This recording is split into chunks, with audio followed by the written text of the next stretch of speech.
기도하시겠습니다. 하나님 감사합니다. 오늘 말씀 속에서 하나님께서 응답하실 말씀이 반드시 성취되게 하시고 선포되게 하시며 우리의 심령이 시공간을 초월한 하나님의 말씀이 성취되어지는 것을 아버지 정말 인격적으로 받아들일 수 있도록 하옵시며 예수가 그리스도신 것이 정말 체질되고 각인되어지고 뿌리내어질 수 있도록 역사하여 주시옵소서. 이 시간 이를 방해하는 모든 흑암의 세력들이 결박되게 하시고 아버지 이 시간 모든 미래가 열리는 말씀의 시작이 되어줄 수 있도록 인도하여 주시옵소서. 감사드리며 예수 그리스도의 이름으로 기도드렸사옵나이다. 아멘.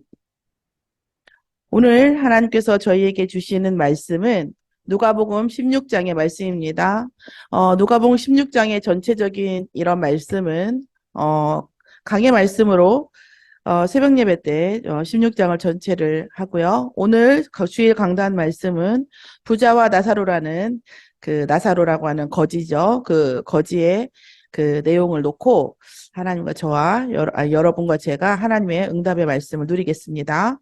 먼저 서론에서 말씀을 드리고 싶었던 지난번에도 말씀드렸어요. AI 시대라는 말씀을 드렸는데, 그러니까 제가 요즘 이제 여러 가지 이렇게 온라인이나 오프라인으로 이제 시스템을 이렇게 하고 있는 동안에 또다시 이제 네이버가 2021년에 작년 아니면 재작년인지 정확히 모르겠네요. 우리나라에서 가장 큰 슈퍼컴퓨터를 영입해서 AI를 도입을 해서 AI의 그런 대한 교육, 그리고 어떤 것을 할 수 있는지에 대해서 튜토리얼 동영상을 이제 많이 만들어 놨어요. 이제 이런 걸 보면서 여러분도 한번, 저도 뭐, 30년 전에 전공이 무슨 의미가 있는지는 모르겠지만, 어쨌든 전공한 저도 못 알아듣는 말이 많아요. 그래서, 그러나 여러분, 그래도 그것이 어떤 느낌인지를 들어보시면 좋겠다라는 생각이 먼저 들었고, 일단 제가 들었을 때에, 2년 보거든요. 2년, 앞으로 2025년까지를 완전히 햄버거 이제 앞으로 뒤집어지듯이 엎어지듯이 세상이 바뀔 거라고 얘기를 해요. 저도 미루어 짐작은 하지만 완벽한 짐작은 할 수가 없어요. 그 안에 팬데믹이 한번 왔다 갈 수도 있고 그 이후일 수도 있겠죠. 어쨌든 모든 기업이 지금 AI와 메타버스 가상세계를 통해서 하기 위해서 모든 자금, 실제 보이는, 오늘 찬양에서는 보이지 않는 것이 보이는 것으로 나타나고 보이지 않는 것이 중요하다고 얘기하잖아요. 딱 그런 상황이에요. 지금 보이지 않는 메타버스와 그걸 구현하는 이것에 어마어마한 자금이 들어가고 있어요. 그래서 주식시장은 이 정부가 잘못하기도 하지만 정부의 문제가 아니라 이거는 대투자기예요, 지금. 네이버가 우리나라에서 최고 큰 슈퍼컴퓨터를 했을 때 아마 세계은행에 어마어마한 빚을 지고 그거를 가지고 왔을 겁니다. 그러면 네이버도 준비하면서 지금 매출이 발생해도 깔탕깔탕해요, 지금. 왜냐하면 어마어마한 자금을 들여서 이것을 슈퍼컴퓨터를 들여와서 AI를 구현하고 있지만 아직 그렇다 할 수익이 발생하지 않아요. 아직 앞으로도 한 3년 있어야 수익이 발생을 합니다. 제가 보기에는 모든 기업과 장사하는 사람은 앞으로 우리가 지금 인터넷 요금 안 내는 사람이 아무도 없잖아요. 그러니까 인터넷 요금처럼 전기 요금처럼 AI에 기반된 요금을 내는 그런 날이 올 것 같아요. 그런데 나는 AI에다 돈 낼 일이 없다 그러면 지금 핸드폰 안 쓰시면 핸드폰 요금 안 내시죠? 인터넷 안 쓰시면 인터넷 요금 안 내시죠? 그게 그렇게 기뻐할 일은 아니죠. 그렇죠? 그런 상황이 되는 거예요. 내가 AI에다가 돈 낼 일이 없다 그렇다는 얘기는 내 산업과 업이 시대의 흐름을 못할 확률이 매우 높은 거죠. 물론 상관없이 응답을 받을 수도 있겠지만 그런 때예요. 그러니까 그런 시대가 있습니다. 그래서 어렵지 않아요. 네이버에 들어가셔서 AI 관련 동영상을 심심하면 한 번씩 보시면 참 좋겠다는 생각이 들어요. 일단 이 서비스에 관한 얘기를 들어보면 24시 응대 시스템, 이거 주문 받아서 그거에 대한 분류, 그 다음에 그런 거에 대해서 주문을, 주문 자료를 만들고, 주문서를 만들고 이런 것들, 책을 한 권을 완전 요약하는 것들, 내가 말을 몇 마디에 이 키를 넣어주면 자기소개서를 만들고, 그 다음에 내가 몇 마디 어떤 그 스토리를 얘기해주면, 시나리오, 희곡, 그 시나리오를 쓰고 소설을 쓰고, 근데 똑같은 어휘로 소설을 썼는데 마음에 안 들어요. 그러면 다시 쓰라고 하면 전혀 다른 내용의 소설을 써서 제게 줘요. 이런 정도로. 그래서 지금도 작가들이나 시나리오, 그 다음에 음악가들이 AI를 완전히 이용해서 지금 이렇게 하고 있어요. 그래서 이런 세무사, 뭐 법률사는 말할 것도 없고, 마케팅, 특히 광고 같은 경우에는 이제까지의 쭉 이만한 더위, 이런 상황, 이럴 때에 사람들은 어떤 말을 좋아하고 어떤 걸 했는지 통계를 다 낸 다음에 그거에 대해서 광고 카피, 우리의 제품의 컨셉을 잡아놓고 하면 AI가 쭉 리스트로 마케팅을 잡아줍니다. 그러면 그것 중에서 하는데 옛날에는 광고 마케터, 한 팀, 뭐, 한 팀에서 뭐 7팀까지 돌아가죠. 그 돌아가는 팀들이 2주 동안 해야 될 분량을 지금은 AI와 한 팀이 한 서너 시간이면 완성한다고 해요. 이런 식으로, 지금 돌아가고 있어요. 그리고 또 하나는 저장 시스템입니다. 우리가 이런 어떤 저장에 대해서, 그러니까 우리가 물건을 어디다 저장을 하면 거기에 창고비를 내잖아요. 그런 것처럼 어떤 저장을 하고 검색도 마찬가지예요. 그래서 검색을 그냥 검색하는 것이 아니라 이런 거에 내가 만약에 장모님 뭐 파 팔고 계시는 파 이런 하잖아요. 그러면 내가 오늘 내가 지금 전체 그 전국에 파 생산량이 얼마고 오늘 공매 나오는 게 얼마고 이런 거에 의해서 내가 지금 얼마를 가져가야 될 것인가 이런 부분을 실제로 나에 맞게 검색을 한다는 얘기예요. 내 업과. 일반적인 얘기가 아니라.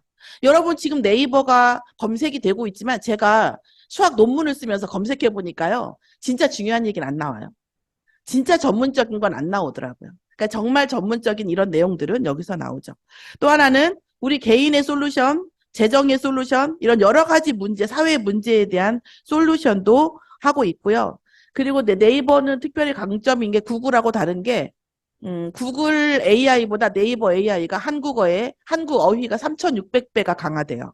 그러니까 네이버는 한국어에 강한 거죠. 우리가 이렇게 구글 같은 경우는 여러분 AI GPT 써보셨죠? 써보시면 영어하고 막 이렇게 서로 왔다 갔다 해야 하잖아요. 근데 네이버는 한국어에 강화시켰고 또 네이버가 그렇게 할 수 있었던 것은 한국어가 그만큼 또 글로벌화 되기 때문에 경쟁력이 있다고 생각해서 한국어에 어마어마하게 투자를 하고 있더라고요. 개인을 접목하셔야 됩니다. 지금 5G인데 6G는요. 여러분 위성에서 와이파이를 쏘는 거예요. 그래서 사각지대는 없어요. 이제 6G가 되면 사각지대는 없고 우리가 그 블록체인이나 그런 비트코인 이런 거 하는데 이제는 그때 6G가 되면 오류가 없어요. 그때까지도 6G 그러니까 그런 그 시스템을 만드느라고 마찬가지로 어마어마한 물량이 들어가고 있기 때문에 지금 우리가 뭐 삼성주가 어떻다, 뭐가 어떻다 이렇게 얘기하지만 그 주식이 6G가 구현되면 바로 뻥튀기 됩니다. 그러니까 제 말을 듣고 뭘 하지는 마시고 한번 알아보시라는 거예요. 그래서 여러분이 이걸 타고 있든지 이걸 배우고 있든지 이 라인에 발을 하나 살짝 걸치고 있든지 뭐 어쨌든 6G 말고는 이 세계에서 우리가 더 이렇게 후진국으로 가지 않는 이상 우리나라에서 다시 뻥튀기가 되는 일은 이제는 없어요. 이제 빈부격차가 되고 더 이상 제가 이번에 그 미션홈하고 제 개인적으로 집 계약을 해보니까 앞으로 집을 사는 거에도 어마어마한 진입 장벽이 점점 높아지고 있어요. 앞으로 아마 엄청 힘들 거예요. 지금도 그 뭐예요? 그 준공검사. 그 지금 뉴스에 나온 얘기예요. 준공검사가 지금 거의 전무후무하대요. 지금 여러분 아시죠? 지금 장로님 댁 근처도 아파트 인가가 안 나고 있잖아요. 준공검사 자체가 없대요, 지금. 그래서 2, 3년 후에는 하우스 인플레가 날 수밖에 없다. 이렇게 얘기를 합니다. 전문가들. 그리고 제가 봐도 제가 이번에 서류 처리 이렇게 하고 보니까 겉으로는 아닌 것 같은데 실제로 진입 장벽이 엄청 높아요. 그래서 예를 들어서 똑같이 그 주택담보인데도 불구하고 개인의 소득이 얼만큼 이상 돼야 되잖아요. 이게 옛날에는 주택담보면 주택을 놓고 하는 거기 때문에 아무 상관없었거든요. 지금은 있어야 되고 그것도 담보 자체가 실제 우리가 여러분 그냥 파는 거 말고요. 저도 따로 버는 돈은 있죠. 근데 실제 국가가 인정하는 그 금액이 점점 높아지고 있어요. 진짜. 이런 부분들이 진입 장벽이 점점 높아지고 있거든요. 그래서 여러분, 결국은 우리가 원하든 원하지 않든 여러분 옛날에 저기죠. 설국열차 보셨잖아요. 그죠? 설국열차와 앞차와 뒷차는 정리가 되고 있고 마지막 때가 계속 오고 있습니다. 여러분 한번 AI에 대해서 한번 우리가 왜 이렇게 제가 말씀드리냐면 뭘 하라는 게 아니라 우리 랩런트가 있잖아요. 랩런트들이 살아야 할 시대고 3080, 그러니까 2030년부터 2080년에 50년에 메인으로 살아야 되는 게 우리 랩런트들이에요. 그래서 우리가 다 알아야 되는 게 아니라 감각은 좀 있어야 된다는 얘기예요. 아, 우리 아이가 어떻게, 이게 제가 우리 둘째 아이가 일본에서 왔잖아요. 18일을 갔는데 제가 그 얘기를 했어요. 네가 지금 음악을 하는데 이 음악이 코딩화되지 않고 이게 가상세계화되지 않고 또 뭐예요? 그 AI화 되지 않으면 AI와 접목할 수 없으면 어렵다. 네 능력이 얼마나 되겠니? 그러나 AI와 접목한 사람은 게임이 되겠어요? 안 된다. 이런 얘기를 몇 가지 이제 뭐 유튜브도 얘기했지만 얘기했어요. 지금 알고 있는 이 지식이 미래 산업과 미래의 메커니즘하고 결부되지 않으면 어렵다는 거예요. 서울대 박사 나와도 사회가 필요로 하지 않으면 그 백수잖아요. 그렇죠? 예, 우리가 부모님이 아셔야 됩니다. 제가 높아심에서 하나만 더 말씀드려요. 언젠가 말씀드렸지만 그 미국에서 우리나라 사람이 유일하게 미국에서 하원의원은 많이 합니다. 외국인들이 상원의원으로 들어가는 것이 상당히 어려워요. 유일해요. 우리나라 사람 유일하게 전 무슨 이분이 있어요. 이분의 증조 외할아버지가 조선 말기 일대 시대 초기에 장사꾼이었어요. 그때에 그러니까 증조 할머니가 외 증조 할머니가 그 외동딸이었어요. 근데 뭐예요? 중국하고 일본하고 그다음에 우리나라를 돌아다니는 어마어마한 장사꾼이셨는데 이분이 자기 딸 외동딸한테 영어책을 사다 주면서 그 당시에 영어책 사다 주면서 앞으로는 여자도 공부하면 잘 될 것 같다. 공부해라. 그리고 자기 와이프 약 보냈어요. 약. 조선 말기에. 자, 그런 시대의 100년을 앞으로 보는 그 조상이 있었기 때문에 물론 뭐 형제 브라더스 뭐 더 말할 것도 없고요. 그 증손주가 결국 뭐예요? 미국 상원의원을 가는 거예요. 미래를 다 우리가 알아야 할 필요는 없지만 우리 아이들이 살아가야 할 세계가 어떤 것인지 우리가 감각은 있어야 된다는 거예요. 뭐 그렇다고 해서 뭐 고민을 하고 낙심을 하는 게 아니라 기도하면서 우리가 그걸 놓고 인도를 받으면 하나님께서 반드시 하실 거라고 믿습니다. 그러나 인식하지 못하고 기도하지 않고 인식하지 못한 것에는요. 사각지대가 발생을 합니다. 오늘 이 부자와 나사로에 대한 하나님의 말씀도 이 부분이 약간 이게 들어가 있다 AI가 들었다는 것이 아니라 이런 부분들과 접목되는 부분들도 사실 있습니다. 오늘 부자와 나사로에 대해 인생에 대해서 우리가 한번 상식적으로 인격적으로 한번 생각해 볼 필요가 있습니다. 복음적으로. 자, 부자가 날마다 호화롭게 즐기다고 얘기했어요. 그 배경에 대해서 말씀을 옛날에 본부에서도 나왔습니다만 이 부자의 과거를 생각해 보자는 거죠. 여러분 우리가 부자로 태어나서 재벌집 밑에 살아서 이렇게 하면 다 좋을 것 같죠? 생각보다 다 좋지는 않습니다. 특별히 어떤 부분이 뭐냐면 영적인 상처가 말할 수 없이 많아요. 왜요? 물질 중심의 교육을 받거든요. 그죠? 이 물질을 물려받고 이 물질을 잃지 않고 이 물질을 계속 대를 이어서 번창시켜야 되기 때문에 모든 가치관의 기준은 물질이 됩니다. 그러니까 이 사람이 어떤 생각을 가지고 이 자녀가 어떤 사람인가에 대해서 관심이 없어요. 뭐예요? 이 가문의 재산을 제대로 할 것인가, 관리할 것인가 이런 관점으로 보는 거예요. 그러니까 영적 상처가 있을 수밖에 없고 정신적 압박이 없을 수가 없어요. 재벌들도 마찬가지고요. 그런데 이런 부분들을 놓고 이런 그 물질 중심의 교육을 받다가 보면 이제 어렸을 때부터 그렇게 쭉 받다 보면 이 사람도 결국 어떤 사람이 돼요? 물질 중심의 생각을 하는 것이 당연하다고 생각해요. 그리고 그 안에 있는 영적 상처와 마음의 상처, 정서적인 압박은 잠재의식으로 내려갑니다. 그래서 이 부자의 현실은 풍요 속의 빈곤이에요. 분명히 돈이 많고 분명히 뭔가가 많은데 날마다 갈급해요. 그러니까 어떻게 해요? 외로워요. 그러니까 어떻게 합니까? 사람을 불러요. 그런데 사람을 부르는데 물질 중심의 교육과 물질 중심의 인생을 살면 사람이 없어요, 주위에. 또 그때 그렇게 살면서 있는 사람은 그 또한 물질 중심의 사람이에요. 그렇기 때문에 실제적으로는 그 외로움이 충족되지 않아요. 그러니까 어떻게 해요? 잔치를 베푸는 거예요. 먹을 것이 있으면 오잖아요. 일단 사람은. 먹을 게 있으면 오죠. 그러니까 먹을 게 있으면 오니까 잔치를 날마다 자기를 위로하고 사람을 불러들여요. 먹을 것이 있으면 오고 먹을 것이 없으면 안 오고. 제가 언젠가 말씀드렸잖아요. 현대가에서 27살짜리 손녀, 그러니까 정몽주 회장의 손녀가 죽었는데 27살에 죽었는데 죽은 그 손녀가 남긴 재산이 2,700억이에요. 저는 그 당시에 경제 문제가 심각했기 때문에 당최 납득할 수가 없었죠. 왜 2,700억을 남기고 왜 죽어? 얼굴도 보니까 괜찮더만. 저보다는 괜찮고 저보다 날씬했어요. 왜 죽어? 2,700억을 그랬는데 나중에 복음 깨닫고 나니까 알겠더라고요. 그 사람은 2,700억의 바다에 외로이 떠있는 독도예요. 이 사람은. 누구도 2,700억을 제외하고 나를 봐주는 사람은 없어요.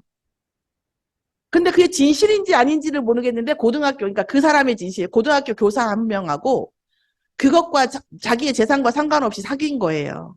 근데 가문에서 어떻게 해요? 어떻게 해요? 반대하겠죠. 그러니까 앞으로 내가 또다시 2,700억의 바닷속에서 외로이 독도로 살아갈 생각을 하니 자살한 거예요. 자살한 거죠. 자, 이런 감정이죠. 그래 진정한 관계가 성립하지 않아요. 그런 상태에서 뭡니까? 그럼에도 불구하고 늘 내게 뭐가 있어요. 늘 물질이 있기 때문에 진짜 근본적인 문제를 해결해야 된다는 걸 몰라요. 그러니까 뭐예요?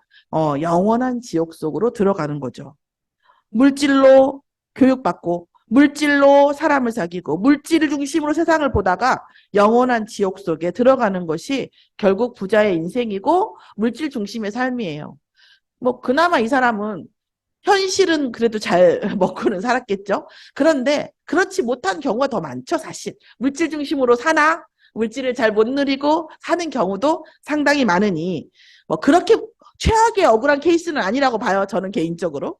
그런데 예수님께서 나사로의 비유를 말씀하셨어요. 왜 나사로를 갖다가 여기다 비유를 대냐면 예수님께서 그 마리아의 아들 나사로를 다시 살리셨잖아요. 그러니까 예수님이 다시 나사로를 부활시킴으로 해서 부활에 대한 그 가능성을 여섰잖아요. 그러니까 예수님이 하나님이신 것도 같고 부활할 것도 같고 이거의 증거가 누구예요? 나사로잖아요. 그래서 나사로를 그렇게 죽이려고 했대요, 바리새인들이. 유대인들이 나사로가 살아있는 한 이 사람은 뭐예요? 부활의 증거고 예수님이 생명을 살리시는 거에 대한 완전히 죽은 사람을 살렸기 때문에 하나님이신 증거잖아요. 그래서 나사로를 그렇게 눈에 가시로 하고 억압하고 이랬다 하더라고요. 그래서 예수님께서 나사로라는 이름을 써서 이 비유를 드신 겁니다.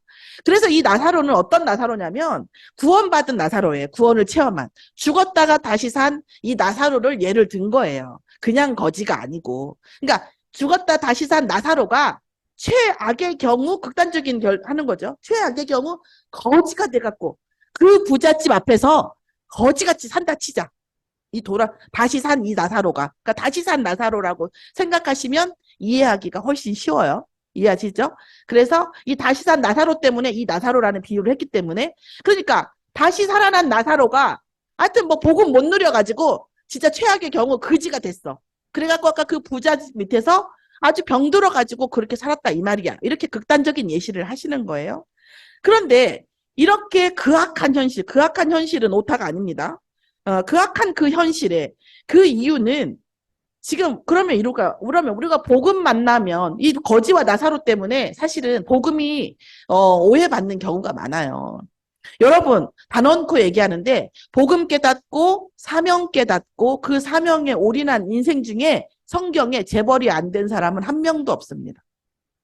자, 그런데 삼박자가 좀 필요하긴 하지만 한 박자 한 박자 넘어가는 게 쉽지는 않아요. 구원 안에서 구원받은 하나님 자녀가 내가 어떤 삶을 살아야겠구나, 하나님 나를 어떤 삶을 살게 하시겠구나는 언약을 잡았을 때에 그리고 그 언약 속에 인생이 들어갔을 때에 인생은 새로운 응답 속으로 들어가는 것이에요. 그런데 이렇게 거지가 됐다고 만약에 사실이라고 치고 거지가 됐다라는 것은 원래 이 사람의 운명이 거지인 거예요. 그런데 구원을 받았죠? 그런데 원래 이 사람의 운명이 거지인 데에는 이 사람의 체질과 생각과 어떤 모든 패턴이 거지의 패턴이에요. 아니, 거지의 패턴이 아닌데 거지가 될 수 있지 않습니까? 여러분, 우리 다 이제 어린애는 없잖아요. 여기 중2병은 없잖아요. 그쵸? 중2병 환자들은 그렇게 말해요. 그렇지만 우리 중2병은 다 지났잖아요. 그러면 거지의 패턴을 가지고 있지 않은데 거지가 될 수 있습니까? 그것도 불가능한 일이에요. 거지의 패턴을 가지고 있으니까 거지가 되는 거예요. 그쵸? 그런데 이 사람이 거지의 패턴을 가지고 태어나서 따고 치고 그 사람이 복음을 천성에 누리지 않았어. 말씀은, 말씀은요, 복음의 말, 우리가 구원 받았잖아요. 분명히 우리 문집사님 구원 받으셨고, 우리 명립사님 구원 받으셨어요. 근데 왜 여기 앉아 있어요? 왜 저는 여기서 밤새워서 기도하고, 막 이렇게 여기에 있어요? 구원 받았는데? 오늘 여기에 안 있으면 구원 못 받나요? 저희 막내 동생이 맨날 저한테 깐족거려요. 하나님 어디나 있다면서. 꼭 일요일 날 거기를 가야 하나님이 있어. 이러면서 깐족거려요. 왜 그렇습니까? 그런데 우리 안에 영적인 구원은 단번에 됐는데 우리의 이 체질과 우리의 운명과 우리의 이 패턴은 바뀌지 않았기 때문에 구원과 응답은 달라요. 구원은 무조건적인 예수 그리스도의 영접으로 단번에 이루어집니다. 자, 여기서 서울 가는 고속도로가 났어요. 없으면 못 가는 거죠, 길이. 근데 고속도로가 났어요. 아, 서울 가는 고속도로가 났구나. 그러면 내가 서울 가고 있습니까? 아니잖아요. 내가 내 차를 운전해서 그 고속도로를 타야 돼요. 그래야 서울을 갈 수 있는 거예요. 오늘 우리가 구원받았다는 것은 천국의 문이 열렸어요. 물론 죽으면 가요. 그러나 이 우리의 인생이 천국으로 가려면 천국의 패턴, 말씀으로 내 인생이 편집되어져야 돼요. 뒤집어져야 된다니까요. 내가 생각했던 것들이 뒤집어져야 되고요. 저가 말씀드렸잖아요. 제가 굉장히 냉소적이고 되게 어둡다 할까? 냉정하다 할까? 싸늘하다. 이것이 난 너무 좋더라고요. 왜냐하면 헛된 기대를 안 해도 되니까. 헛된 희망이 없어도 되니까 저는 그런 걸 되게 실망하지 않기 위해서 살았던 것 같아요. 그런데 어떤 순간이 되니까 따뜻한 것, 긍정적인 것에 왜 사람을 살리는지 이해가 되더라고요. 나는 실망하지 않고 뒤통수 안 맞고 그렇게 하려고 망하지 않으려고 살았는데 그런 걱정은 이미 나하고 상관이 없고 이제는 따뜻한 것, 살리는 것, 긍정적인 것의 힘과 그것의 응답을 어느 순간 내가 알겠더라. 오늘 이번에 이제 일본에서 우리 아들하고 이제 얘기를 하는데 옛날 나예요.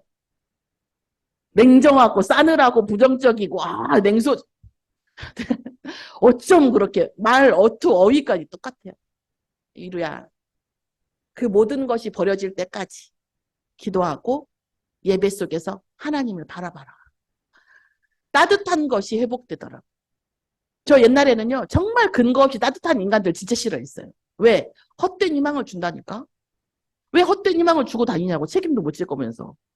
저는 그렇게 생각했다니까요. 자, 우리의 생각과 우리의 가치관과 우리의 패턴이 편집이 돼요. 그리고 뭡니까? 우리의 미래가 이 언약 속에서 설계가 돼요. 그리고 내 달란트가요. 세상에 살리는 데 쓰임 받을 수 있도록 뭐예요? 디자인돼요. 우리의 아이의 인생이 우리의 삶도. 모세가 생각해 보세요. 살인자로 도망왔어요. 살인자로 도망와서 4년도 아니고 우리도 그렇게 일제시대 36년 있었던 것 같고 맨날 그렇게 막 치를 떠는데 40년간을 미디안에서 양만 쳤어요. 무슨 소망이 있었겠어요? 뭐가 있었겠어요? 근데 저는 모세가 분명히 미디안에 처음에 시작했을 때는 낙심해서 시작하고 부정적이고 낙심하고 냉소적이었을 거예요. 그러나 미디안에서 계속 복음을 누렸을 때에 마지막에는 하나님이 언젠가는 내 인생을 쓰시겠다고 하는 어렴풋한 이 편집 설계 디자인이 왔을 거라고 봐요. 그러니까 하나님께서 호렙산으로 부르신 거거든요. 어느 순간이 와요. 예배 속에서 말씀 속에서 우리가 왜 여기에 있어야 합니까? 말씀 속에 집중하고 예배 속에 집중하고 기도하다 보면 어느 순간 내가 지금 잡고 있던 것 놓아도 되겠다. 하나님이 주신 거 잡아도 되겠다 하는 믿음이 와요. 저는 그게 없는 상태에서 자꾸 넘어가래. 여기를 넘어가래. 그러니까 언약을 잡으래. 놓는 걸 놓으래. 죽을 것 같은데 내가 잡은 거 놓으면 죽을 것 같은데 저는 계속 그 기도할 때 뭐라고 했냐면 복음을 누린다는 것은 제가 말씀드렸잖아요. 밑에 안전장치 없이 한 10층에 뛰어내리는 겁니까? 그냥 그렇게 기도했어요. 분명히 아무것도 없는데, 안전장치가 없는데 나보고 지금 있던 모든 것을 내려놓고 뛰어내리라고요? 모든 것을 다 하라, 어떻게 하냐, 이거. 이게 안 돼가지고. 기도했대, 그랬다니까. 하나님, 모든 것을 막 사는 겁니까? 교회를 다니고 복음을 만난다는 게 막 사는 겁니까? 막 헌금하고, 막 헌신하고, 막 내일은 안 하고. 그게 복음입니까? 저도 질문했다니까요. 그래서 그 기로선에서 왔다 갔다 하시는 심정을 저도 이해가 돼요. 그런데, 말씀 속에, 근데 이제 저는 그것뿐 아니라 현실 문제가 너무 심각했죠. 어, 제가 이렇게 한 칼을 좀 드리면, 밤이면 밤마다 누가 칼 들고 쫓아오면 여러분 어떠시겠어요? 밤이면 실제로 귀신 말고 나는 귀신이었으면 좋겠어. 난 귀신이었으면 더 빨리 되겠을 것 같아요. 사람이 그러죠, 사람이. 밤이면 밤마다 칼부림이 나요. 이런 삶 속에서 살 수가 없으니까 훈련을 다닌 거예요. 그러니까 제가 여러분보다 우월하지 않아요. 여러분도 밤이면 밤마다 누가 칼 들고 쫓아다니면 저처럼 했을 거예요. 이해되세요? 그런데 그런 상황 속에서 나는 어쩌면 이렇게 복음 만났는데도 이렇게 살 수밖에 없을까라고 생각하면서 계속 어쩔 수 없이 훈련 속에 있지 않으면 죽을 것 같아서 훈련 속에 있었어요. 근데 어느 순간 내 것이 놓아지고 하나님의 언약이 내 인생에서 어떻게 펼쳐질 것이며 아버지 언약 속에 들어가면 모든 게 끝나는구나 하는 것이 왔어요. 그래서 칼 들고 쫓아가 다니시는 분하고도 마지막 밤이 있었어요. 마지막 영적 싸움하는 날. 그 피부에 뭐가 막 인디아나 존스에서 벌레가 와 속으로 돌아다니더라고. 여러분은 안 믿어도 돼요. 저만의 경험이니까. 안 믿으셔도 됩니다. 이렇게 하더라고요. 그러고 나서 그날 끝났어요. 그날. 오늘 그악한 현실이, 나사로에게 그악한 현실의 비유이지만 믿는 자에게 그악한 현실이 왔다는 것은 말씀으로 인생이 편집되고 설계되고 디자인되지 않았기 때문이에요. 그 이유는 뭐냐면 내가 그만큼의 집중 속에, 그러니까 그래서 부활하신 예수님을 본 제자들에게도 예수님이 뭘 하셨냐? 40일 동안 집중을 시키신 거예요. 집중 훈련을. 그러니까 우리는 어떻겠어요? 복음 안에서 사실은 이 다음을 놓는 우리에게 그 다음 응답 속에 들어가는 집중의 시간이 필요합니다.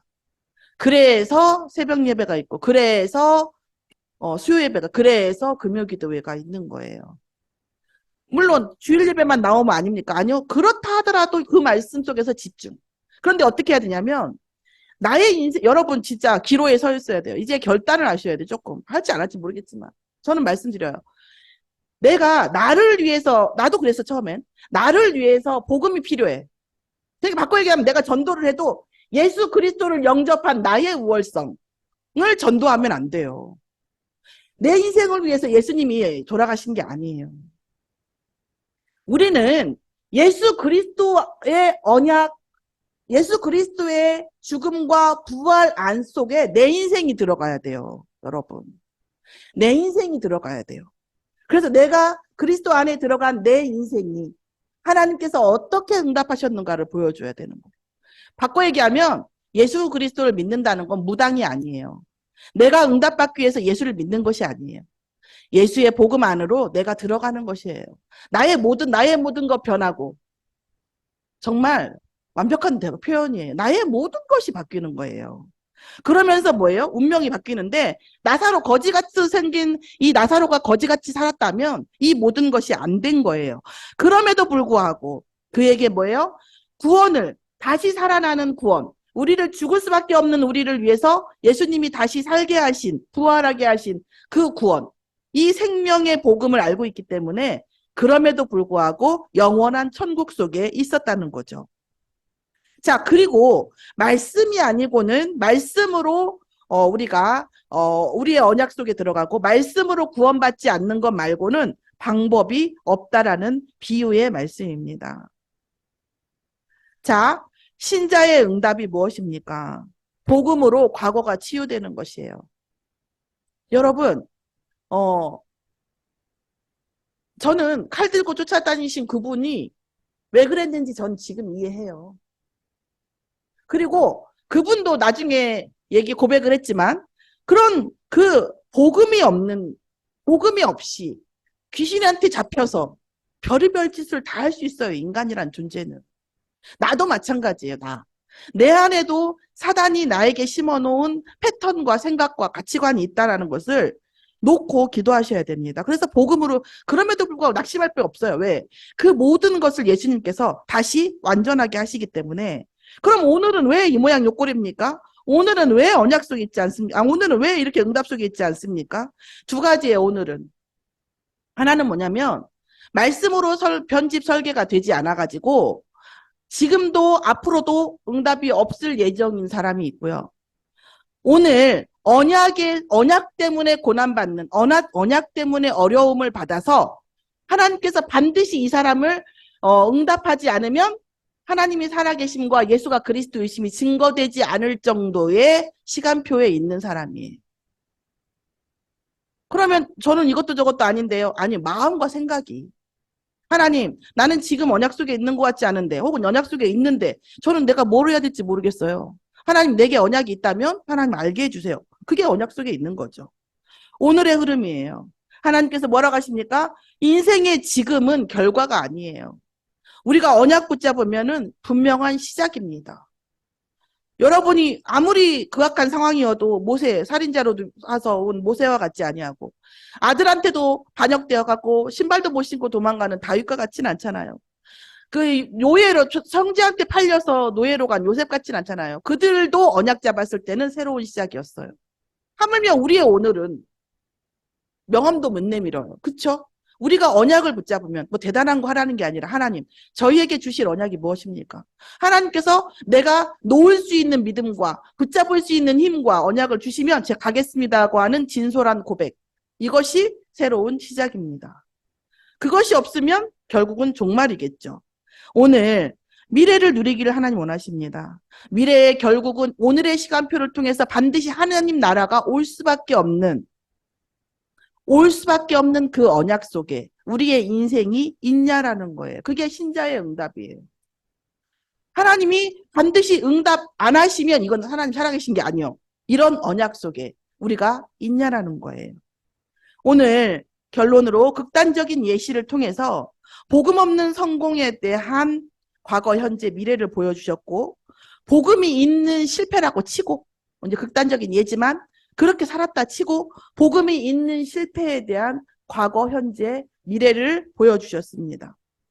그래서 우리의 지금이 과정적인 어려움인지 결과적인 어려움인지 그러니까 결국 어려움으로 끝날 것인지 이 어려움을 통해서 하나님이 응답하시는 어떤 일이든 어려운 과정은 있잖아요. 그런데 우리가 결국 이루어질 하나님 나라와 하나님 나라의 응답을 바라보는 것은 과정적 어려움이죠. 그런데 밑도 끝도 어렵고 언약도 없고 나는 응답을 바라는데 안 오고 갱신도 안 되고 말씀으로 우리의 생각과 모든 패턴이 뭐예요? 편집, 설계, 디자인되지 않으면 결과적인 어려움이 되겠죠. 그래서 결론적으로 우리가 잡는 언약과 말씀의 흐름이 우리의 생각과 우리의 모든 패턴을 편집하고 말씀으로 우리의 인생을 설계하고 또 우리의 달란트가 하나님께서 반드시 이 세상을 살리고 또 이 경제의 문이 되어질 우리의 삶의 분명한 달란트가 말씀과 디자인되어져서 작품이 되어질 수밖에 없는 이런 과정 속에 있으면 운명이 바뀔 수밖에 없는 그리스도인의 삶이 되어질 거라고 믿습니다. 오늘 예수 그리스도가 오직 예수가 되어지고 하나님께서 내게 주신 유일한 응답이 그리고 하나님과 나만이 통하는 하나님의 나라. 와, 이 말씀 속에서 멋있게 얘기했잖아요. 하나님 나라가 뭐예요? 침노당할 것이다. 하나님의 자녀들이 하나님의 나라의 복음이 전파되어서 사람마다 그리로 침입한대요.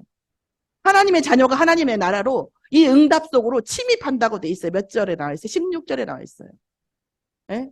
하나님 나라 율법과 선지자는 요한의 때까지요. 그 후부터는 하나님 나라의 복음이 전파되어 사람마다 그리로 침입한다고 했어요. 여러분이 이 언약을 붙잡고 기도하면 하나님 나라를 침입하는 것이고 천국은 침노하는 자의 것이라고 여러분에게 하나님 나라와 천국이 임할 수밖에 없는 거죠.